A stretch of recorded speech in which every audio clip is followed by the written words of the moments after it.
పదవి విరమణ సందర్భాన్ని కూడా సామాజిక సందర్భంగా మార్చడంలోనే అదొక విలువ. అందరూ ఈ పని చేయలేరు, కొందరు మాత్రమే ఈ పని చేయగలుగుతారు. సమాజం పట్ల బాధ్యత కలిగిన వాళ్ళు, వృత్తి పట్ల నిబద్ధత కలిగిన వాళ్ళు మాత్రమే ఇలాంటి పని చేస్తారు. అందుకే అది పుట్టుకైనా, ఏ సందర్భం మన జీవితంలోకి వచ్చినా, ఉద్యోగంలోకి ప్రవేశించినా, పదవి విరమణ పొందినా అది వైయక్తికమైన గొప్పతనం కాదు, వ్యక్తిగా మన గొప్పతనం కాదు.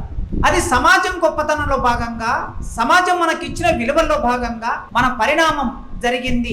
ఒక సామాజిక కార్యకలాపంలో భాగంగా మనం ఎదిగాం. టీచర్ అయినా, డాక్టర్ అయినా, యాక్టర్ అయినా, ప్రొఫెసర్ అయినా, పిహెచ్డి స్కాలర్ అయినా, ఎవరైనా సరే ఇది మన వ్యక్తిగత గొప్పతనం కాదు అనుకోవాలి. మొట్టమొదటి సమాజంలో ఎంతో మంది మనందరికీ సహకరిస్తే మనం ఈ స్థాయికి వచ్చాం. చదవటంలో, కష్టపడటంలో మన గొప్పతనం ఉండవచ్చు, మన టైం స్పెండ్ చేసి ఉండవచ్చు.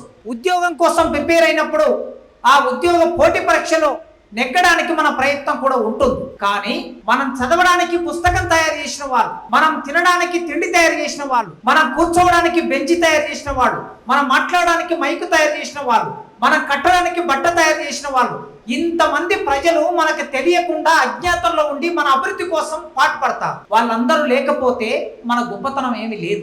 వాళ్ళందరూ కనిపించకుండా, వాళ్ళందరూ గుర్తింపుకు నోచుకోకుండా మన కోసం ప్రయత్నం చేశారు గనక, పని చేశారు గనక, ఆ ప్రయత్నంలో భాగంగా, వారి కృషిలో భాగంగా మనం ఒక్కరు మాత్రమే కనిపిస్తాం, వెలుగులోకి వస్తాం. ఒక టీచర్గా, ఒక డాక్టర్గా, ఒక ప్రొఫెసర్గా, ఒక కలెక్టర్గా వెలుగులోకి వస్తాం. అందుకే ఇది మన వైయక్తికమైన గొప్పతనం కానేరదు ఎప్పుడు కూడా.